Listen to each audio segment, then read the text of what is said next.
क्यों माना जाता है? छत्तीसगढ़ी जो लोकगीत होते हैं ना, तो उसको क्या है, क्यों अधिक विशिष्ट माना जाता है?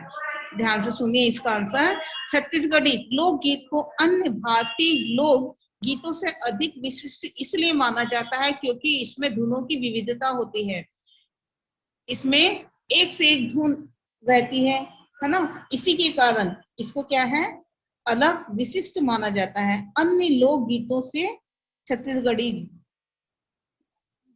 लोकगीतों से अधिक क्या है, विशिष्ट माना गया है। जैसे अपन बोल सकते हैं ददरिया, सुआ गीत, गौरा गीत, भोजली गीत, जवारा गीत, बिहाव और भजन, इसमें क्या है, प्रमुख लोकगीत है। ठीक है। क्वेश्चन नंबर 3 देखिए, तुतुरिया नामक स्थान क्यों प्रसिद्ध है? रायपुर जिले के तुतुरिया नामक स्थान को वाल्मीकि का आश्रम माना जाता है। जो रामायण के ऋषि थे ना वाल्मीकि, और वहीं पर ही क्या है, लव और कुश का लालन पालन, यानी जो सीता माता वही वाल्मीकि आश्रम में ही रही थी और वहीं पे ही लव और कुश का जन्म भी हुआ था और वहीं पे ही लालन पालन हुआ था।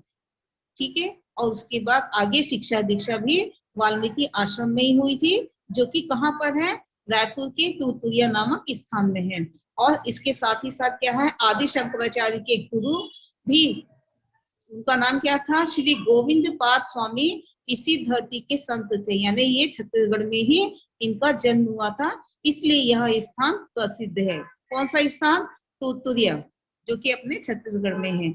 एक वाल्मीकि आश्रम और दूसरा क्या है, आदि शंकराचार्य के गुरु श्री गोविंद जी स्वामी का जन्म है। ठीक है। अब देखिए अगला क्वेश्चन है, छत्तीसगढ़ के प्रमुख लोकगीत गायकों के नाम बताओ। छत्तीसगढ़ के लोकगीत गायक कौन कौन से हैं? लाला फूलचंद श्रीवास्तव, भैया लाल राव, बैतल राम साहू, पंचराम मिर्झा, केदार यादव, नर्मदा वैष्णव, कोदू राम वर्मा, शिव कुमार तिवारी, शेख हुसैन और प्रकाश देवांगन क्या है, ये प्रमुख लोकगीत गायक हैं। अगला क्वेश्चन है क्वेश्चन नंबर 5।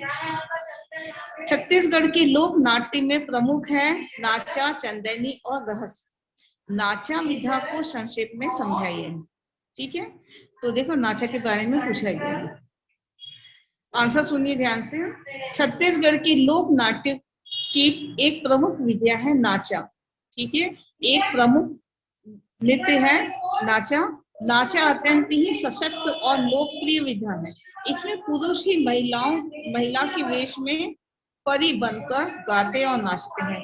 यानी नाचा में क्या होता है, जो पुरुष होता है महिला की वेशभूषा में ही एक या कई भूमिका वो लोग निभाते हैं। ठीक है। नाचते और गाते हैं। 2-4 नाच के बाद गम्मत या प्रहसन होता है, जिसमें जोकर या विदूषक के अतिरिक्त कुछ अन्य पात्र प्रहसन पेश करते हैं। इसमें अत्यंत तीखा व्यंग होता है, किंतु उसका समापन किसी अच्छे आदर्श को इंगित करता है। नाच और गम्मत दोनों को मिलाकर नाचा कहा जाता है। नाचा किसे कहते हैं? नाच और गम्मत दोनों को मिलाकर क्या है, नाचा कहलाता है। यह रात भर चलता है और सुबह कर्मा के साथ में क्या हो समाप्त होता है। आज से 60 वर्ष पहले बोडरा, रिंगनी और रवेली की नाचा पार्टी प्रसिद्ध मानी जाती थी नाचा में, जो बाद में एक हो गई। लालू राम और मदन लाल इसके सशक्त कलाकार हैं। इसके प्रमुख कलाकार कौन कौन से थे? लालू राम और मदन लाल काफी अनुभवी कलाकार थे। इसके अलावा स्वर्गीय मंदराजी राव नाचक के बड़े कलाकार थे। अगला क्वेश्चन है, किन किन लोक कलाओं को लोक नृत्य की श्रेणी में रखा जा सकता है? ठीक है। किन किन लोक कलाओं को लोक नृत्य की श्रेणी में रखा गया है? आंसर सुनिए। नृत्य प्रधान होने के कारण जिन लोक कथाओं को लोक नृत्य की श्रेणी में रखा जा सकता है, उनमें कौन कौन प्रमुख है? पंथी, राउत नाचा, गेड़ी, डंडा नाच, देवारिन नाच और आदिवासी नृत्य क्या है इसमें प्रमुख है। क्वेश्चन नंबर 7 देखिए, विभिन्न आदिवासी अंचलों में प्रसिद्ध नृत्य कौन कौन से हैं? ठीक है। आगे आंसर सुनिए। आदिवासी नृत्य छत्तीसगढ़ की लोक कला का महासागर है। बस्तर में गौर कक्साल, चेहरे, दीवान, माओ, डोली और डिंटो। सरगुजा में शैला, जशपुर में सकल, मानपुर में फुल्की, चोली और मादरी, देवभोग में लरिया, ये सभी आदिवासी नृत्य किसी सामाजिक या धार्मिक परंपरा का निर्वाह करते हैं। कर्मा गौड़ और देवार जाति का प्रमुख नृत्य है, किंतु यहाँ हर आदिवासी अंचल में अलग अलग शैली में नाचा और गाया जाता है। मूलतः करम राजा और कर्मा रानी को प्रसन्न करने के लिए जनजाति के लोग कर्मा नाचते हैं, किंतु कालांतर में ददरिया के साथ जुड़कर यह श्रृंगारमय हो गया है। ठीक है, समझ में आ रहा है बेटा? हेलो? Yes ma'am. हेलो? हाँ, कोई डाउट होगा तो पूछिएगा आप लोग। ठीक है, अगला Yes. क्वेश्चन देखिए।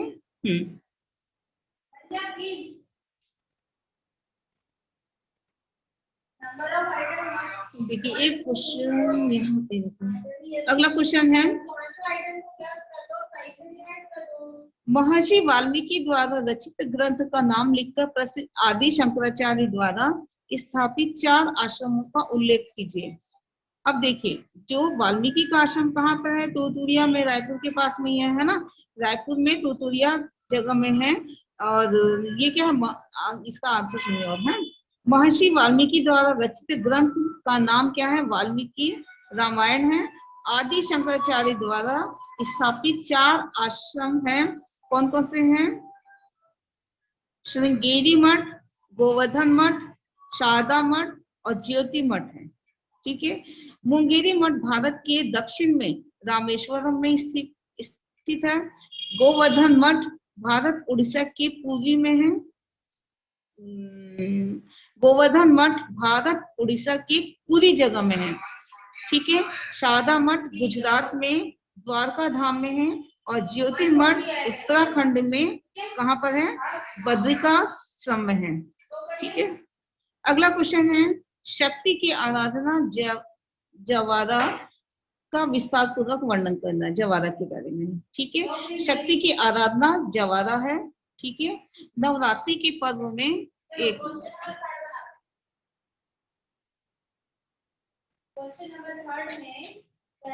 नवरात्रि के पर्व में गेहूं के उगे हुए अंकुर के माध्यम से शक्ति स्वरूपा प्रकृति पूरे गांव को बल देती है। गौरा गीत और जवारा गीत सुनने वालों का भी कभी कभी देवता चढ़ जाते हैं। ठीक है, कभी कभी ये सब जस गीत गाया जाता है, तब वहां पे क्या है, बोलते हैं ना, कई लोगों के ऊपर देवी आ जाती है, देवता आ जाते हैं, है ना? तो महिलाओं पर यदि देवी आती है तो वे अपने केश खोलकर झूमने लगती हैं।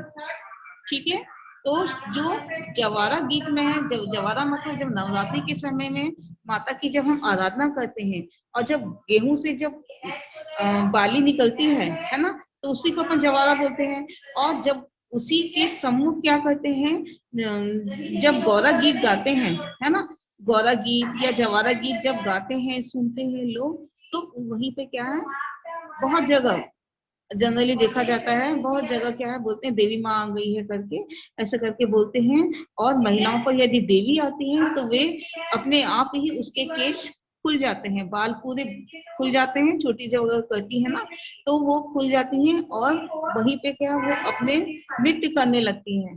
इतनी ज्यादा मतलब लोग झूमने लगते हैं। और इस प्रकार से क्या है, शक्ति की आराधना जवारा गीत गाया जाता है। ठीक है, अगला क्वेश्चन है, आशु कवित्व से आप क्या समझते हैं, अपने शब्दों में बताइए। आशु कवित्व का तात्पर्य है वे कवि जो तुरंत विषय प्राप्त होने पर कविता कर लेते हैं। यह छोटे छोटे छंदों में रची जाती है। यह छंद मुक्त भी होती है। इसमें वाच्यार्थ के प्रचलित अर्थ सीधे संप्रेषित होते हैं। ददरिया इसका क्या है, उदाहरण है। ठीक है, यहाँ पे क्या है, कोई भी कविता का विषय दे दिया जाता है और उसी विषय पर क्या है, कविता करनी होती है। और यह क्या है, छोटे छोटे छंदों में होती है या फिर छंद से मुक्त होती है। और इसमें क्या है, सीधा क्या है, कविता करनी होती है। ठीक है। हाँ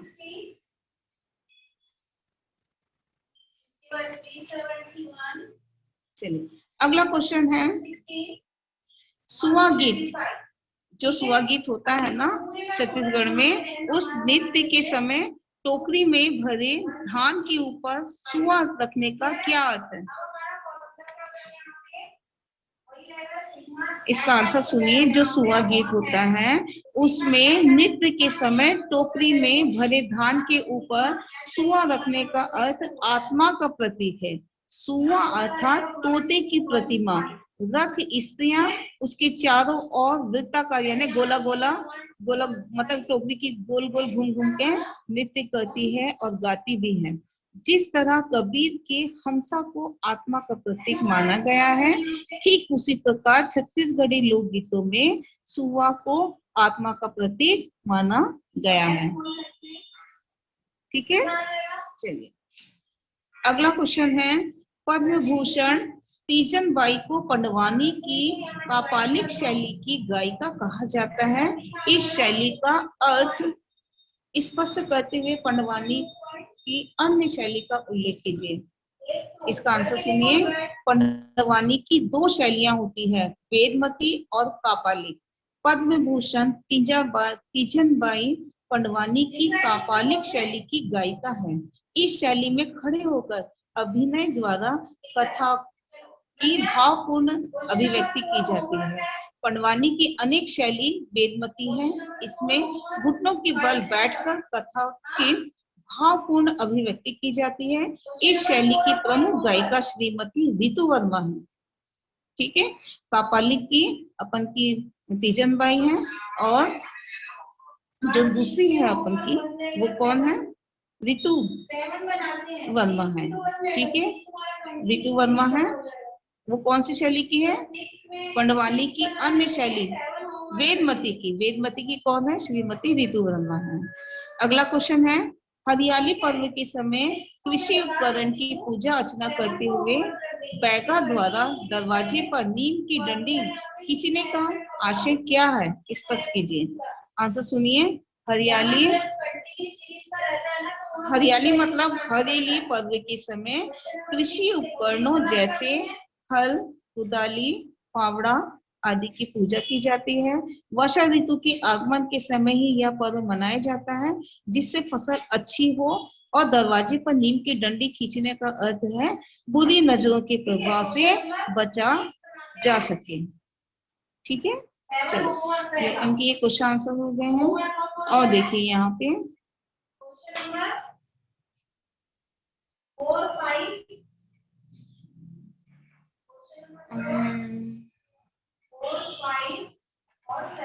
चलो एक और क्वेश्चन करते हैं, है ना। ये वाला क्वेश्चन देखिए आप,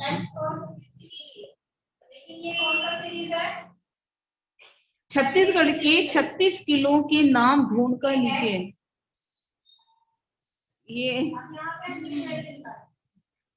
कलचुरी शासन में गढ़ महत्वपूर्ण इकाई थी। छत्तीसगढ़ के 36 गढ़ों में विभाजित था। छत्तीसगढ़ में कलचुरिया की 2 शाखाएं थी, उत्तर में रतनपुर शाखा और दक्षिण में रायपुर शाखा।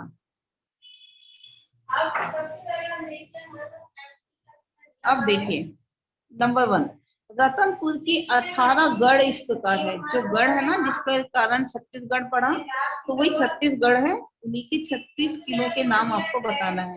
तो रतनपुर की 18 गढ़ इस प्रकार है, रतनपुर, उपलोड़ा, मारो, विजयपुर, खरौद, कोटगढ़, नवागढ़, सौड़ी, ओखर, पंडरभट्टा, सेमरिया, मदनपुर, कोसगई, करक, लाफा, केंदा, माती, पेंड्रा। रायपुर के 18 गढ़ इस प्रकार है, रायपुर, पाटन, सिमगा, सिंगापुर, लवन, अमीर, दुर्ग, साधा, सिरसा, मोहली, कल्लारी, सिरपुर, किंगेश्वर, सुमाल, राजीव, सिंगारगढ़, पेंगनागढ़, अकलवाड़ा। ठीक है, ये 36 किले हैं, उन्हीं का नाम है। ठीक है, अब देखिए अगला क्वेश्चन है, अपने अंचल के लोकगीत का लोक नृत्य का उल्लेख कीजिए, है ना। छत्तीसगढ़ अंचल के अनेक लोकगीत व लोक नृत्य है जिसमें प्रमुख है सुआ, करमा, पंथी, पंडवानी, ददरिया, भोजली, गौरा, जवारा, भजन, बिहाव आदि।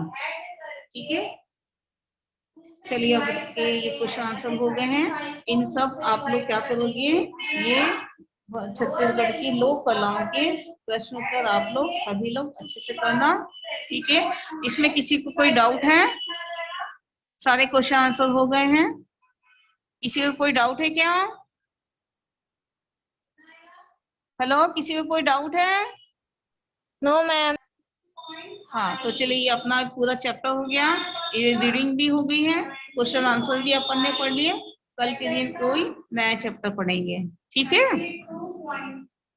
चलिए हम क्लास को यस। स्टॉप कर देते हैं। Okay, class is over. Thank you